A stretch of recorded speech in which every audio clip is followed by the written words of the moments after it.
Si la réforme du droit des contrats a pour ambition d'assurer la protection de la partie faible et de renforcer la sécurité des affaires, les objectifs du livre 6 du Code de commerce sont bien différents. En effet, il s'agit de sauvegarder l'entreprise, l'emploi, mais aussi de payer les créanciers, et cela fait beaucoup à la fois. Non seulement il faut donc combiner ces objectifs entre eux, ce qui est loin d'être simple, mais en plus il faut les combiner avec le droit des contrats. À cet égard, on l'a dit, on taxe le droit des entreprises en difficulté de droit impérialiste, mais c'est souvent excessif. Si cet impérialisme existe, eh bien, il semble limité au strict nécessaire. Il est primordial pour l'entreprise en difficulté de conserver ses contrats, soit pour maintenir son activité, soit pour la céder, soit même pour assurer une cessation d'activité dans de bonnes conditions, ce qui suppose de vérifier que le droit commun des contrats ne vient pas perturber cette philosophie. Dans les procédures collectives, le principe est bien établi, mais avant d'en venir là, un mot sur les procédures préventives. En matière de prévention, on le sait, le caractère contractuel prédomine. C'est peut-être la raison pour laquelle c'est dans ce cas que les questions relatives à la réforme des contrats risquent de soulever le plus de difficultés. En effet, l'ouverture d'un mandat ad hoc ou d'une conciliation n'a en principe pas d'influence sur les contrats en cours qui se poursuivent selon les mêmes conditions, sans suspension provisoire des poursuites, avec des exceptions mineures que je ne citerai pas ici. Pour autant, la réforme des contrats pose question. Première question, est-ce que les négociations ne seront pas rendues plus difficiles si l'un des co-contractants notifie une exception d'inexécution préventive? Autre question. Les textes sur la violence, vice du consentement, ont été modifiés. Alors on peut penser aux remises qui sont parfois importantes, qui sont consenties par un créancier dans le cadre d'une procédure collective, et donc ce créancier peut considérer qu'il consent ces remises sous menace implicite d'ouverture d'une procédure collective et donc de fonctionnement éventuel des comités de créanciers, faisant craindre des remises forcées à la majorité des 2/3. Alors, ce créancier ne pourrait-il prétendre que ces remises ont été consenties dans un contexte de dépendance économique, conférant au débiteur un avantage manifestement excessif, ce qui serait constitutif de violence? Troisième question. Plutôt que de solliciter l'ouverture d'une procédure préventive, est-ce qu'une société en difficulté ne pourrait pas demander plus simplement la révision d'un contrat pour imprévision? Et de la même façon, est-ce qu'un président de tribunal de commerce pourrait refuser l'ouverture d'un mandat ad hoc ou d'une conciliation en disant au requérant « Eh bien, il vous suffit de demander une renégociation du contrat pour imprévision ». L'article 1195 du Code civil prévoit en effet qu'en cas de circonstances imprévisibles rendant l'exécution d'un contrat plus onéreuse, un co-contractant peut demander une renégociation et en cas d'échec ou de refus, peut demander au juge d'y mettre fin ou de le réviser. Mais on voit ici tout de suite que la mise en œuvre de la renégociation pour imprévision nécessite plusieurs étapes. Il faut d'abord démontrer l'existence de circonstances imprévisibles et le caractère plus onéreux, puis entamer une renégociation avec son co-contractant, et ce n'est qu'en cas d'échec ou de refus qu'il sera alors possible d'avoir recours au juge. Il semble donc que ce texte sur l'imprévision soit difficilement compatible avec la célérité inhérente aux situations où une société se trouve en grande difficulté économique. Mais c'est bien sûr en procédure collective que notre problématique est la plus intéressante, et c'est bien sûr en matière de procédure collective que l'impérialisme du droit des entreprises en difficulté a le plus frappé. En effet, en droit des procédures collectives, on conjugue savamment impérialisme et respect du contrat. Mais reste à savoir si la réforme du droit des contrats ne va pas remettre en cause ce bel agencement. D'abord, s'agissant du droit des contrats en cours.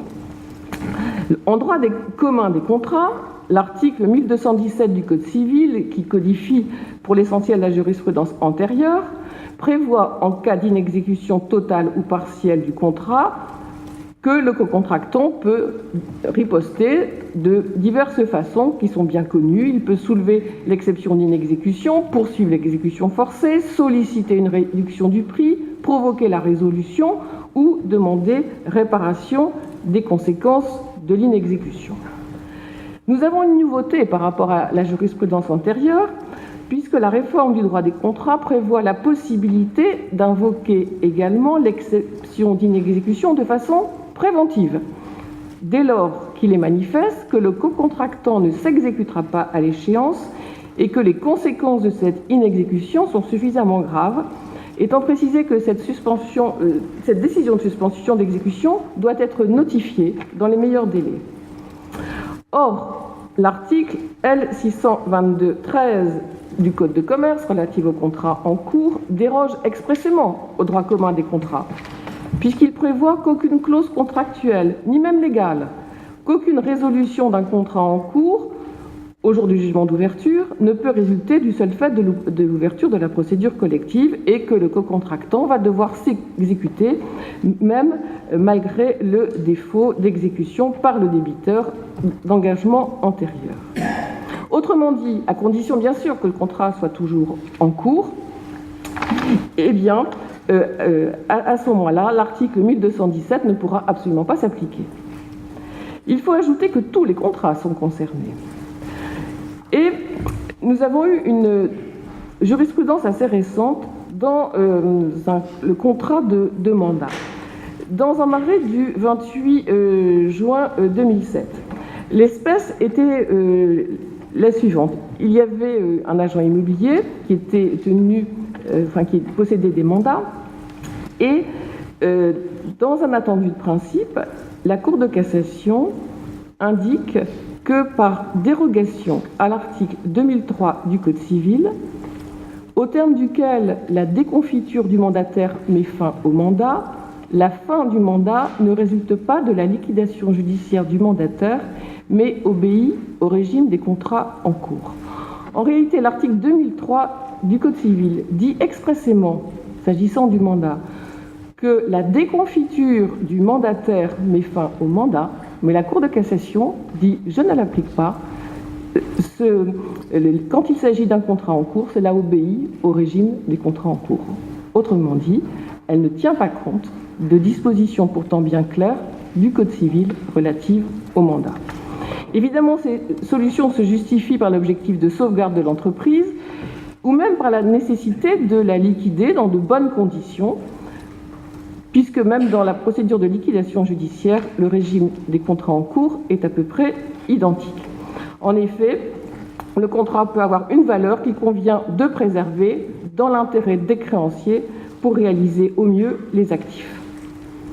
Alors, ces dérogations au droit commun apparaissent justifiées par des impératifs supérieurs et, à la lumière de la jurisprudence, il semble peu probable que les nouvelles dispositions du Code civil puissent les contrarier.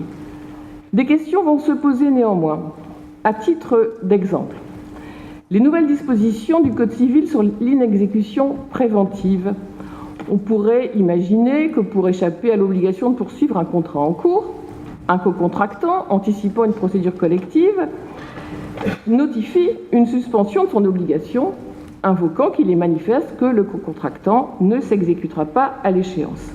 Cette inexécution pourrait être très efficace et précipiter malheureusement les difficultés de l'entreprise. Mais admettre cette solution reviendrait à remettre en cause la philosophie du droit des procédures collectives.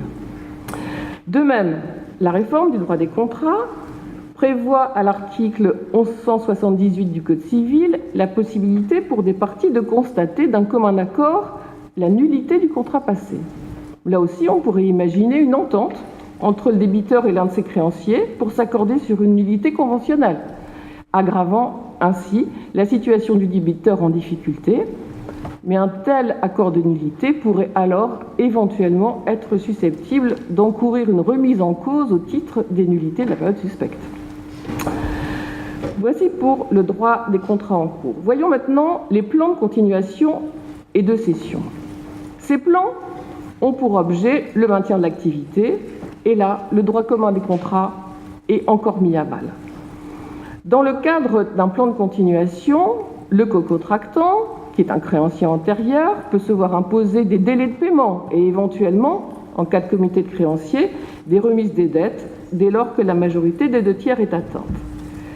La cession d'une entreprise, dans le cadre d'un plan de cession, est une opération globale qui tente au redressement d'entreprise et la jurisprudence lui a conféré un caractère aléatoire et forfaitaire qui la soustrait au droit commun de la vente et en particulier à la garantie des vices cachés.